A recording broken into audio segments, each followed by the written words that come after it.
नमस्कार, आप देख रहे हैं DS4 और मैं हूं आपके साथ विनायक कुमार। कल दिल्ली में चुनाव होना है और देश के प्रधानमंत्री महाकुंभ में जाकर डुबकी लगाने वाले हैं। साफ तौर पे कहा जा रहा है कि विश्वगुरु बनाने वाले प्रधानमंत्री अब जब डुबकी लगाएंगे तो दिल्ली का हो सकता है समीकरण बदले, माहौल बदले, लेकिन उत्तर प्रदेश के प्रयागराज महाकुंभ के अंदर जिस तरह से इतनी बड़ी भगदड़ हुई, जिसके बाद वहां पर कई लोगों की जान चली गई, इस चीज को लेकर भी सवाल खड़े हो रहे हैं कि क्या इन सब के बीच जो है VIP मूवमेंट हो सकता है। इन तमाम मुद्दों को लेकर बातचीत करने के लिए इस वक्त हमारे साथ शर्मा जी है, जुड़ेंगे, बातचीत करेंगे। शर्मा जी, कल दिल्ली में चुनाव और देश के प्रधानमंत्री के संगम में डुबकी, क्या कहेंगे? देखिए, साफ साफ चुनाव को प्रभावित करने की राजनीति है। कल सारे के सारे चैनल सुबह से लाइव दिखाएंगे, टोटल सारे चैनल शुरू हो जाएंगे, मीडिया कवरेज सारा शुरू हो जाएगा।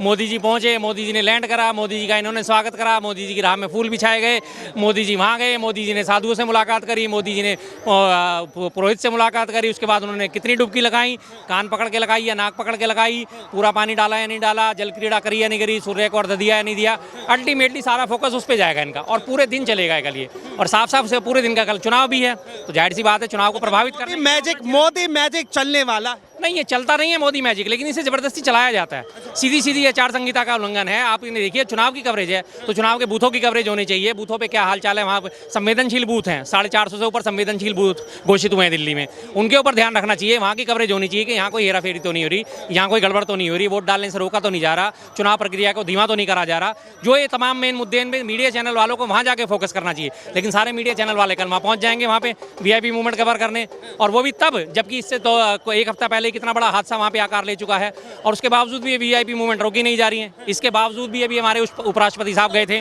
जी। कैबिनेट में जो मंत्री है संजय निषाद, वो तो कहते हैं कि छोटी मोटी घटनाएं होती। बिल्कुल जी, बिल्कुल छोटी मोटी घटनाएं। मैं भी कह रहा हूँ, आपके घर से 2 आदमियों का शहीद कर दो, मैं भी कहूँगा छोटी मोटी घटनाएं। जब आपके घर में मौतें होंगी, हम भी कह देंगे अरे निषाद साहब क्या बात हो गई, छोटी मोटी घटनाएं। तो आपके घर का कोई मर गया तो मर गया, क्या हो गया, कौन सी आफत आ गई, क्या हो गया इसमें? छोटी मोटी घटना है ना उनके हिसाब से, तो छोटी मोटी घटना हम भी कहेंगे इसको। कि आप जब आपके घर से कोई मरेगा, कोई रोड एक्सीडेंट में मारा जाएगा या कोई ऐसे में मौत में काल के गाल में समाएगा, तब हम भी इसी बात को दोहराएंगे, क्या बात है, क्यों परेशान हो रहे हो, छोटी मोटी घटनाएं, तब उन्हें पता लगेगा कि ये सारा का सारा जो है VIP मूवमेंट की वजह से ही घटना। जाहिर सी बात है जी, ये तो देखो मैं साफ साफ कहता हूँ, लोग मुझे गालियाँ देते हैं, देते रहे, मुझे कोई फर्क नहीं पड़ता। हिंदू धर्म में हूँ, ब्राह्मण हूँ, सनातनी हूँ, पाराशर गोत्र से उत्पन्न हूँ, लेकिन उसके बावजूद भी मैं उसके BJP विरोधी यार, इनकी बकवास मत सुनो, बेतुकी बात करते हैं। उसके बावजूद जो है मैं इस बातों में हमेशा विरोध करता हूँ कि ये हमारे धर्म में जो कुव्यवस्थाएं फैली पड़ी हैं, अव्यवस्थाएं फैली पड़ी हैं, इनका निराकरण होना बहुत जरूरी है। कुंभ का एक नोजिल बना हुआ है, जहाँ पे आगे संगम में दोनों नदियाँ मिलती हैं, उसके बीच का जो टापू है वो स्नान करने के लिए इधर और इधर है। आधा हिस्सा तो सारा आम जनता के लिए और आधा हिस्सा सारा VIPs के लिए छोड़ा हुआ है। और वो तब जबकि एक बार में दावा करा जा रहा है कि इस बार के कुंभ में 40 करोड़ लोग स्नान करेंगे, तो उस 40 करोड़ लोगों में से एक अकेले व्यक्ति के लिए तो 1-1.5-2 किलोमीटर का पूरा एरिया खाली करा दिया जाता है, और बाकी करोड़ों लोग जो है, सैकड़ों हजारों लाखों लोग, वो एक तरफ उनको धकेल दिया जाता है। तो भगदड़ तो मचनी लाजमी है।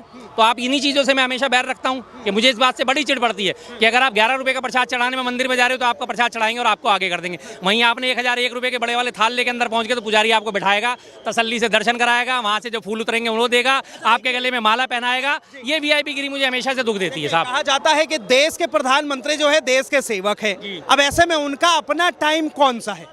तो अगर टाइम निकाल के जा रहे तो क्या उनकी सुरक्षा में क्या दिक्कत है? साथ को चले जाएं, क्या परेशानी है? क्यों जरूरत जबरदस्ती जिस दिन चुनाव है उसी दिन का दिन चुन रहे हैं वो? और जब ये राजनीतिक कयास लगातार सब लोग लगाए जा रहे हैं, सब लोग इस बात पे सवाल उठा रहे हैं कि 5 तारीख का दिन ही उन्होंने क्यों चुना? कल 5 तारीख को ऐसी भी बात नहीं है, बसंत पंचमी 2 तारीख की थी। बसंत पंचमी का स्नान बड़ा स्नान माना जाता है, लेकिन उस पर भी नहीं गए वो। क्यों 5 को सिलेक्ट कर रहे हैं वो? अगर ये वाली बात है, उन्हें नहीं हाईलाइट होना अपने आप को, कुछ नहीं करना, तो 6 को चले जाएं, दिक्कत क्या है? तो विपक्ष के नेता भी तो जाए, डुबकी लगाए, उन्हें किसने रोका? रोक कोई नहीं सकता सर, रोक कोई नहीं सकता, ना कोई रोकना चाहता, ना किसी को रोका जा सकता। जिसकी आस्था है वो जाएगा, चाहे वो भारी भीड़ हो, चाहे वो भगदड़ हो, चाहे कुछ हो। आस्था पे कोई पहरा नहीं लगा सकता कोई भी, कभी भी। रोक कोई नहीं, ना विपक्ष के नेताओं को कोई रोक रहा, ना कोई सत्ता पक्ष के नेताओं को रोक सकता है। लेकिन इन लोगों को जो इतने बड़े बड़े VIP मूवमेंट हो रही है, इनको देखना चाहिए कि उनके शेड्यूल से प्रभाव क्या पड़ेगा।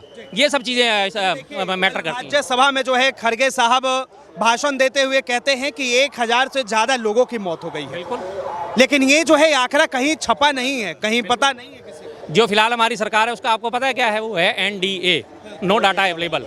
सीधी सी बात है, चाहे वो हाथरस में 123 लोग, नो डाटा अवेलेबल, डाटा नहीं देंगे कभी डाटा नहीं देंगे, पूरा डाटा छुपा लेंगे।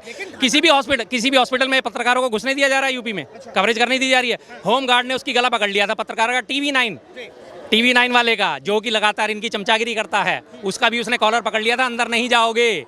जो चैनल 24 घंटे मोदी मोदी करता है, बीजेपी बीजेपी करता है, उस चैनल वाले को भी अंदर नहीं जाने दिया। जब वो हाथापाई कर रहा था कि कौन सा रोग है, कैसे रोक सकते हो तुम मुझे, ये रहा मेरा आई कार्ड, सरकार ने मुझे आई कार्ड दिया है, सरकारी तौर पर मैं पत्रकार हूँ और मैं अंदर जाके कवरेज करूंगा कितने लोग हताहत हैं। देश के प्रशासन पे आपको भरोसा नहीं है? वो कह रहे हैं कि 30 लोग मरे और 60 घायल हुए। बिल्कुल भरोसा नहीं है। अगर उन्हें लगता है कि 30 हैं तो 30 के 30 के नाम सार्वजनिक करो, हताहत हैं उनके नाम सार्वजनिक करो, जितने लोग गायब हैं, जिन लोग अपने कंप्लेंट लिखा रहे हैं उनके नाम सार्वजनिक करो, और वहाँ की उस दिन की वीडियो फुटेज है वो जारी कर दो। आपने कहा कि चप्पे चप्पे पे सीसीटीवी में है, यानी सीसीटीवी में मामला कैद हुआ है, हर सीसीटीवी में मामला कैद हुआ है। सीसीटीवी में कैद होने के बाद आप उसकी फुटेज दिखा दीजिए, डाल दीजिए पब्लिक डोमेन में, देख लो भैया जिसे शक है ये लोग हैं, इसमें तुम्हारा कोई पहचाना हुआ अपना है तो देख लो, आ जाओ। किसी को कोई जानकारी नहीं मिल रही, सब लोग भटक रहे हैं। 2 ट्रक भर के तो जूता चप्पल वहाँ से कलेक्ट करे गए थे जब ये भगदड़ के बाद से। बाबा धीरेन्द्र कृष्ण शास्त्री कह रहे हैं कि जो संगम के किनारे जिनकी मृत्यु हुई है उन्हें सीधा मोक्ष प्राप्त हुआ। अरे धीरेन्द्र शास्त्री साहब, आपने क्यों मौका चूक दिया? सबसे पहले तो मोक्ष आपको लेना चाहिए था। आपने इतना बढ़िया सुनहरी मौका कैसे छोड़ दिया?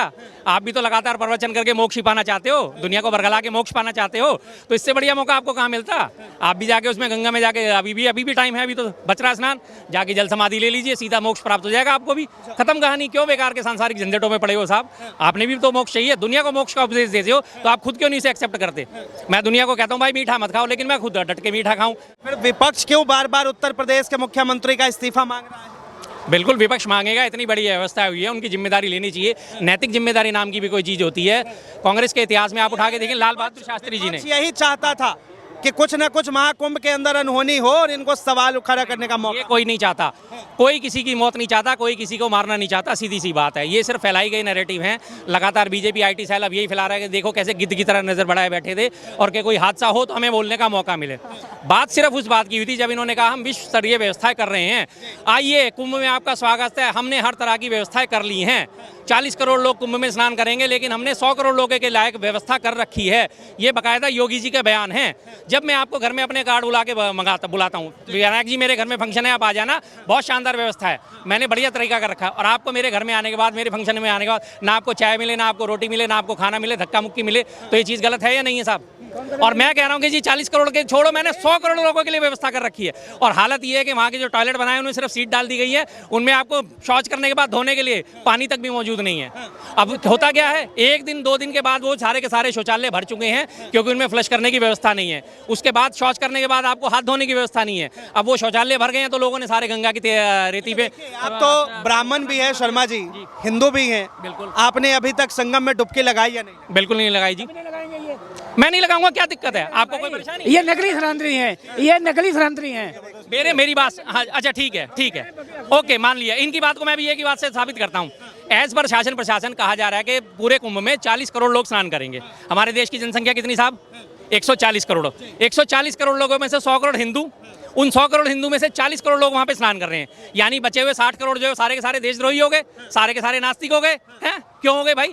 उन 60 करोड़ लोगों में वो लोग भी शामिल हैं जो आज यहाँ सारी कानून व्यवस्था संभाल रहे हैं। बॉर्डर पे हमारे सिक्योरिटी फोर्स पे तैनात हुए सैनिक हैं, उनके पास टाइम नहीं है कि वो सियाचिन को, ग्लेशियर को छोड़ के, चीन के आक्रमण को छोड़ के और जाके कुंभ में स्नान करें। क्या वो अपना देश धर्म नहीं निभा रहे? क्या वो अपना राज धर्म नहीं निभा रहे? क्या वो अपना धर्म नहीं निभा रहे? उनको सिर्फ धर्म की दीक्षा के लिए दी गई है कि आपने दिल्ली की बॉर्डर की रक्षा करनी है, और वो रक्षा के लिए डटे हुए हैं, वो तैनात हैं। तो क्या अगर वो कुंभ में स्नान करने नहीं जाएंगे, क्या वो विधर्मी हो जाएंगे?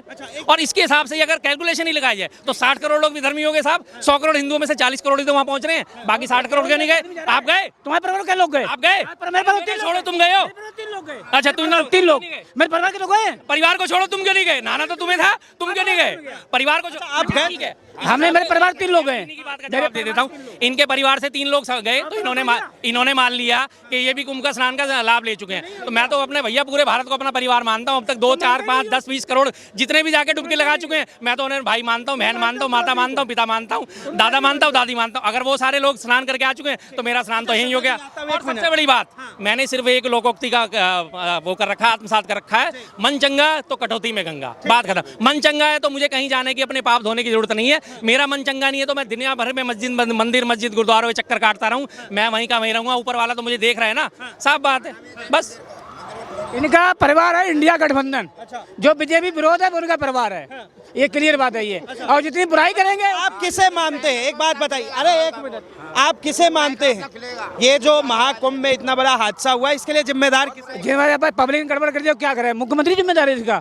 जब हम आप गए यहाँ तुम खड़े हो, कोई चोरी कर ले आए तो जिम्मेदार आप होगी, चोरी का है बताओ। अच्छा कह रहे पब्लिक जिम्मेदार है। हाँ जी, वो तो इनके हिसाब से तो पब्लिक की जिम्मेदार होगी, क्योंकि ये तो कभी भी, अब इसमें जो है मणिपुर में बहन बेटियों को नंगा घुमाया गया तो उसमें भी पब्लिक की जिम्मेदार होगी। सरकार जिम्मेदार नहीं थी, वहाँ तो बीजेपी की सरकार है, वहाँ भी वही है ना। नहीं होता था ये कांग्रेस में भी नहीं होता, तो मतलब अगर कांग्रेस में होता था, वैसे तो कभी हुआ नहीं ऐसा कि नग्न परेड कराएगी, लेकिन अगर होता था तो तुम भी करोगे हैं। दुशासन ने द्रौपदी का चीरहरण करा था तो तुम्हें भी अधिकार मिल गया कि तुम भी जाके चीरहरण करोगे। कितनी बुराई करो बीजेपी, हद हो गई। दिल्ली बीजेपी आएगी, आती रहे जो मर्जी, उससे कोई मतलब नहीं। अब तुम्हारे कहने से दिल्ली बीजेपी आएगी। अरे जो मर्जी है, मुझे इस चीज से भाई साहब कोई फर्क नहीं पड़ता कौन आ रहा है कौन जा रहा है, लेकिन जो बुराई है, जो गलत बातें, मैं उनका विरोध करना कभी नहीं छोड़ूंगा। अब इन्हीं ने बात करी है, कांग्रेस के टाइम में नहीं होता, तो आज तो महाभारत काल में भी तो द्रौपदी का चीरहरण हुआ था। आज आपको अधिकार मिल गया किसी भी स्त्री का चलते फिरते का चीरहरण करने का। आप चीरहरण करोगे फिर कहोगे नहीं दुशासन ने भी तो चीरहरण करा था, मैंने कर दिया तो क्या हो गया, है इतनी हिम्मत। शर्मा जी ने ये बोला था कि हरियाणा में बीजेपी बनी मिठाई। यार आप कहाँ कहाँ चले गए, दिल्ली में क्या होने वाला है, दिल्ली का जीतेगी, गारंटी बीजेपी जीतेगी। देखिए कोई भी जीते, हर किसी को राइट है, किसी को भी वोट दे, इनको राइट है जहाँ ये चाहते हैं ये वोट दे, जहाँ शर्मा जी का राइट है वोट देने का वो वोट दे, जहाँ मेरा राइट है मैं वोट दूंगा। इसमें ज़बरदस्ती थोड़ी है कोई। जो मतलब मोदी को वोट नहीं करेगा वो पाकिस्तानी एंटी नेशनल खालिस्तानी हो जाएगा, ऐसा नहीं चलेगा। आपको इज्जत करनी पड़ेगी हर वोटर की। दिल्ली में कांग्रेस को सिर्फ 7 लाख वोट मिले थे पिछले इलेक्शन में, जबकि सिर्फ 4% उनका वोट शेयर था। आपको उन 7 लाख लोगों की भी रिस्पेक्ट करनी पड़ेगी। आता हूँ शर्मा जी, ये बताइए राहुल गांधी कब डुबकी लगाने जा रहे हैं? सर लगाएं ना लगाएं इन चीज़ों से कोई फर्क नहीं पड़ रहा। जिसकी आस्था होगी वो जाएगा, जिसकी आस्था नहीं होगी वो नहीं जाएगा, जिसको तकलीफ होगी। और रही बात, मैं सब लोगों से एक सवाल करता हूँ, सारे के सारे अपने आप को धर्माधिकारी बताते हैं, क्या इसी 1 महीने में गंगा हमारे पाप धोती है, बाकी 11 महीने में गंगा हमारे पाप नहीं धोती? जब तो यही जाता है ना। नहीं सर, 144 साल बाद आया कोई बात नहीं, 144 साल बाद आया या 12 साल बाद आया, कुंभ 12 साल और हर 6 साल में आता ही आता है। हमें यही कहा जाता है कि गंगा मोक्षदायिनी है, गंगा में नहाने से सब पाप धुल जाते हैं। तो क्या वो सारी की सारी फार्मूला सिर्फ 1 महीने पर लागू होता है जब ये संगम का महीना आता है? यानी कि 11 साल तक जो गंगा अगर बह रही है और उसमें हमने डुबकी लगाई तो वो निष्कल शून्य है? इनके हिसाब से, इन लोगों के हिसाब से शून्य है। और दूसरी बात, अगर गंगा सबके पाप धोती हैं तो भाई साहब अब मैं अगर 1 महीने बाद भी जाके डुबकी लगा लूंगा तो मेरे पाप तो तब भी धुल जाएंगे। सिर्फ 1 महीने का तो उन्होंने सेशन नहीं चलाया ना कि 1 महीने का लाइव सेशन है, इसी 1 महीने में मैं सबके पाप धोऊंगी, उसके बाद मेरे पास मत आना कोई भी है। ये कोई आखिरी सवाल, एक आखिरी सवाल, क्या उत्तर प्रदेश के मुख्यमंत्री का विपक्ष जिस तरह से इस्तीफा मांग रहा है वो सही है? और क्या जिन प्रशासन के वहां पर रहते हुए निगरानी में ये इतना बड़ा घटना हुआ उन्हें जो है निकाल देना चाहिए? बिल्कुल होना चाहिए, सख्त एक्शन होना चाहिए, लेकिन होगा नहीं। सीधी सी बात है, ना कोई अफसर सस्पेंड होगा, ना कोई पुलिस अधिकारी सस्पेंड होगा, ना आप सोचे कि योगी जी इस्तीफा दे देंगे, वो भी कोई पॉसिबिलिटी नहीं है। ये नैतिकता सिर्फ हमारे लाल बहादुर शास्त्री जी में ही थी।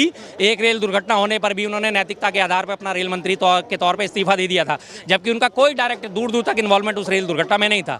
लेकिन क्योंकि सरमौर थे, वो सर्वे सर्वा थे, रेल मंत्री थे, उन्होंने कहा नहीं मेरी नैतिक जिम्मेदारी बनती है, मैं इस्तीफा दूंगा। लेकिन आज की डेट में वो नैतिकता सारे के सारे, और खासतौर से बीजेपी वालों में, जिस पार्टी का नाम ही बेशर्म जनता पार्टी है, उससे आप शर्म की कैसे उम्मीद कर सकते हैं? इंडिया क्या है, बहुत बहुत धन्यवाद तमाम जानकारी के लिए। तो साफ तौर पर शर्मा जी थे, और लगातार जिस तरह से चर्चाएं बढ़ रही है, हवा बन रही है कि 5 तारीख को ही प्रधानमंत्री आखिर क्यों कुंभ जा रहे हैं स्नान करने, और इसका इम्पैक्ट क्या दिल्ली के चुनाव पर पड़ेगा। बहरहाल इस चीज़ को लेकर आप क्या सोचते हैं, अपनी प्रतिक्रिया जरूर दें। फिलहाल के लिए इतना ही। ऐसे तमाम खबरों के लिए देखते रहें DS4 न्यूज़।